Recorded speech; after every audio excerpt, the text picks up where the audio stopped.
Recently, a musician called Grimes put out an appeal to the communists that she knows that AI could make communism a reality. I have a proposition for the communists. So typically, most of the communists I know are not big fans of AI. But if you think about it, AI is actually the fastest path to communism. So, if implemented correctly, AI could actually theoretically solve for abundance. Like, we could totally get to a situation where nobody has to work, everybody is provided for with a comfortable state of being, comfortable living. AI could automate all the farming, weed out systematic corruption, thereby bringing us to as close as possible to genuine equality. So basically, everything that everybody loves about communism, but without the collective farm. Because let's be real, enforced farming is really not a vibe. She wants to use AI to abolish the need for workers using the machines themselves in order to achieve the end state of communism. This, in her view, would be skipping socialism, which is the mechanism that Marx envisaged that would achieve communism eventually. This was responded to by music critic Anthony Fantano in a reading of what I guess you could just call the orthodox Marxist. This is a silly proposition, and here is why. With regard to communism and fixing our broken economic system in general, the issue isn't so much working as much as it is owning. And it doesn't really matter how much you automate away labor, how much you AI away labor, if at the end of the day, the people who have to live under that change and live under that system have no stake in it, they don't own it, and they really have no say in how it impacts their lives. If that necessary change doesn't happen, most likely this new system will just serve the people who own it, the people who are at the top of it. And that's not a revolution, that's not communism, that's just a new version of feudalism.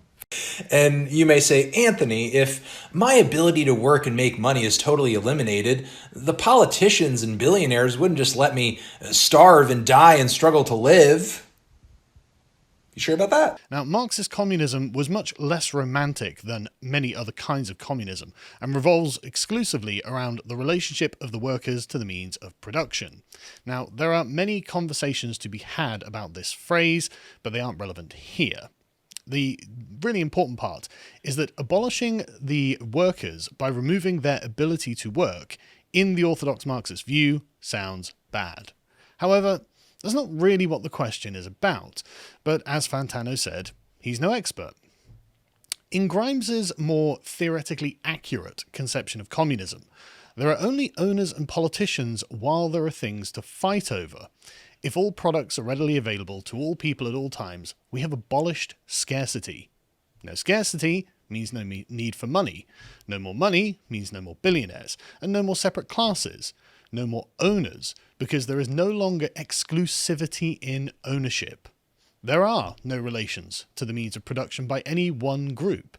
In fact, all people have the same relationship to the means of production, which is exactly the point of communism. What Grimes is describing is an idealistic view of the communist future. She's not talking about trifling earthly matters. The question is, what should the communists be striving for?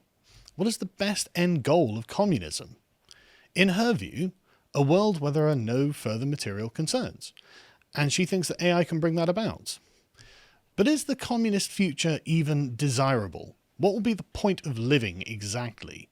Seems that the only point will be to attach ourselves to Robert Nozick's pleasure machine and have our brains stimulated by AI forever. This is going to be a deeply enervating place, and while we might have a constant state of bliss imposed on us, what actually are we? It seems that Nozick is not wrong when he would describe such a person as an indeterminate blob. I don't really want to be an indeterminate blob, and I don't see why anyone else should want to be that either, especially when there are many ways of enduring or overcoming hardship that don't produce such an undesirable outcome. I think we need to consider the human condition. Grimes has adopted the communist view that all suffering stems from poverty. End poverty and you end unhappiness. But this isn't true, is it? Poverty doesn't actually negate happiness, and happiness is not contingent on wealth. We've had these sayings forever. You can't buy happiness.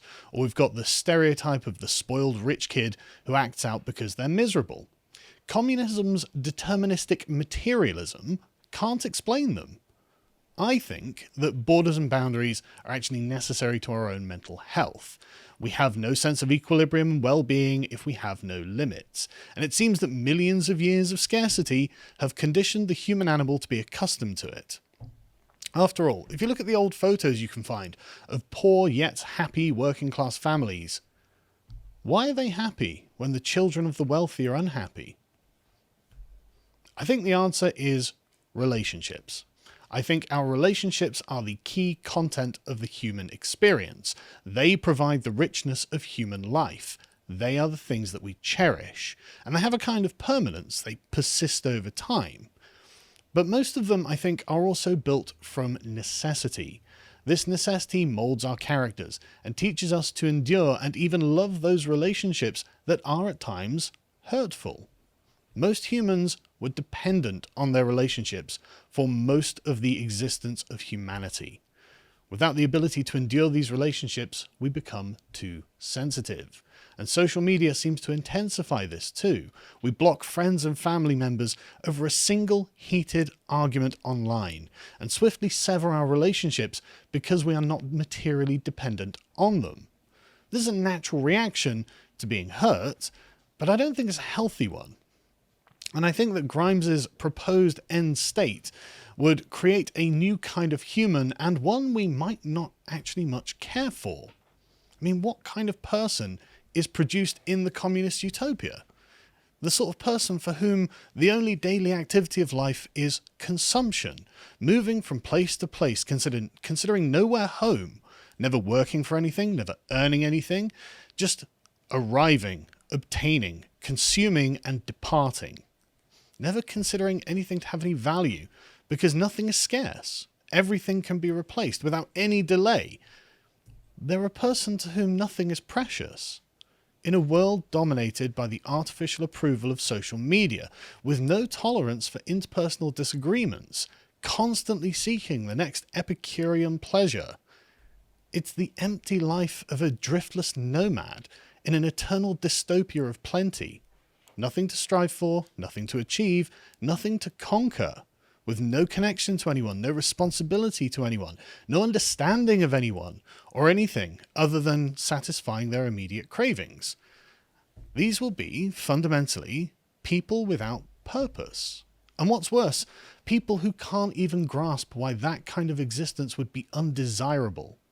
And that's not the kind of person I would like to be, or I'd want my children to be.